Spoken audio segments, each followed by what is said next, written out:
សួស្តីអ្នកទាំងអស់គ្នាខ្ញុំនឹងបង្ហាញអំពីការបង្កើតឈ្មោះរបស់ភូមិដំបូងឡើយយើងចូលទៅលើ menu setting បន្ទាប់មកចូលទៅកាន់ location បន្ទាប់មក click ទៅលើខ្មែរ location ឥឡូវនេះគឺយើងចូលមកដល់ទីតាំងរបស់ខេត្តបន្ទាប់មកយើងធ្វើការ click ទៅលើប៊ូតុង district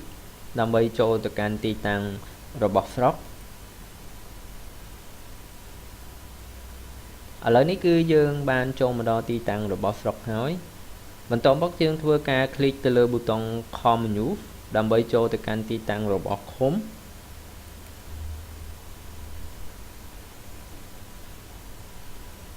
ឥឡូវនេះគឺយើងបានចូលមកដល់ទីតាំងរបស់ឃុំហើយបន្ទាប់មកយើងធ្វើការ click ទៅលើប៊ូតុង village ដើម្បីចូលទៅកាន់ទីតាំងរបស់ភូមិ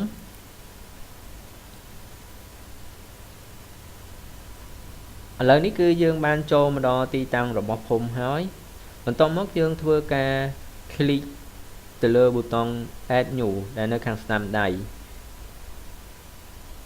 គឺជាប៊ូតុងសម្រាប់បង្កើតឈ្មោះរបស់ភូមិ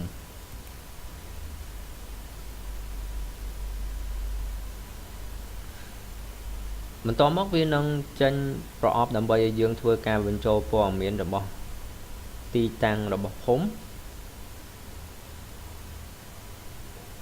ឥឡូវខ្ញុំសូមបញ្ចូលឈ្មោះទីតាំងរបស់ភូមិ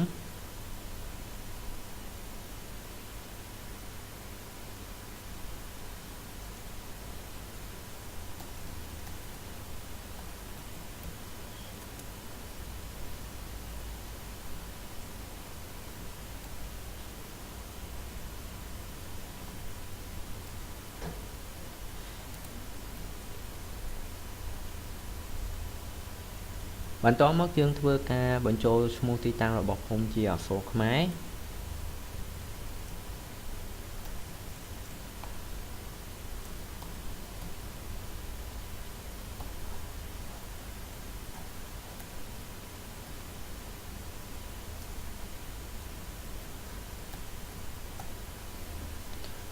បន្ទាប់ពីបញ្ចូលព័ត៌មាន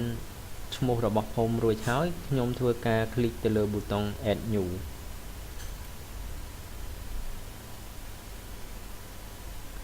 ឥឡូវនេះគឺយើងមកមើលនៅខាងក្រោមគឺជារីសារបស់ភូមិនេះគឺជាព័ត៌មានដែលយើងបញ្ចូលមិញ